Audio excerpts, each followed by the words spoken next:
Middle ઇસ્ટમાં યુદ્ધના લીધે વૈશ્વિક બજારોને અસર થઈ રહી છે. સુરતની ટેક્સટાઇલ ઉદ્યોગમાં ખળભળાટ છે. યાન ઉત્પાદકોએ ભાવમાં 15 થી 20 રૂપિયાનો વધારો કર્યો છે. યાનના પ્રતિ કિલોના ભાવમાં 15 થી 20નો વધારો છે. યાનના ભાવમાં વધારો થતાં જ વિવર્સની ચિંતા વધી છે. ક્રૂડ ઓઇલના ભાવ વધવાની અસર યાન પર છે.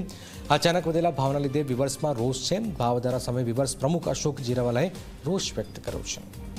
ખાડી યુદ્ધને લઈને યાનના ભાવમાં વધારો નોંધાતા વ્યુઅર્સની ચિંતા વધી છે. ત્યારે આપણી સાથે વાત કરવા વ્યુઅર્સ એસોસિએશનના પ્રમુખ અશોકભાઈ જીરાવાળા છે. સાહેબ, ભાવમાં વધારો થયો છે, કેટલી હાલાકી પડી રહી છે, શું કહેશો?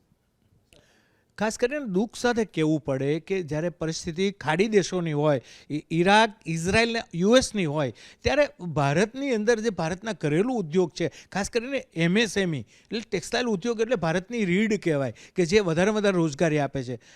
ના કહેવું પડે પણ એ જે ચેનલ છે વિવર્સ, યાન, પ્રોસેસિંગ, ટ્રેડર્સ, આ એક ચાકળ છે. એ ચાકળને જે રીતે એકાબીજા ડિસ્ટર્બ કરવાની વાત કરે, આજે હું કહું તો મારે કહેવું પડે કે આજે તમામ વ્યુઅર્સોના મને ફોન આવે કે એટલો બધો ભાવ વધારો થઈ રહ્યો છે, જ્યારે હજુ 4-5 દિવસ થઈ ગયા છે. એમાં હજુ હું એવું કહું છું કે એટલી બધી કોઈ મોટી તંગી પણ નથી થઈ ગઈ કે એટલું ક્રૂડમાંથી મેલ્ટ બની ગયું, મેલ્ટમાંથી એમએજીપીટીએ બની ગયું, યાન આવી ગયું.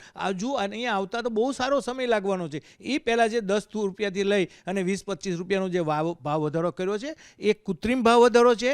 ઘરેલું ઇન્ડસ્ટ્રી છે, એકાબીજાની સહાનુભૂતિ રાખીને ભાવને સ્થિર રાખવા જોઈએ. આવી કપરી પરિસ્થિતિની અંદર લૂંટવાની વાત નહીં કરવી જોઈએ. અને એ પાછો વ્યુઅર્સ તમારી સાથે સાંકળની જેમ જોડાયેલો છે.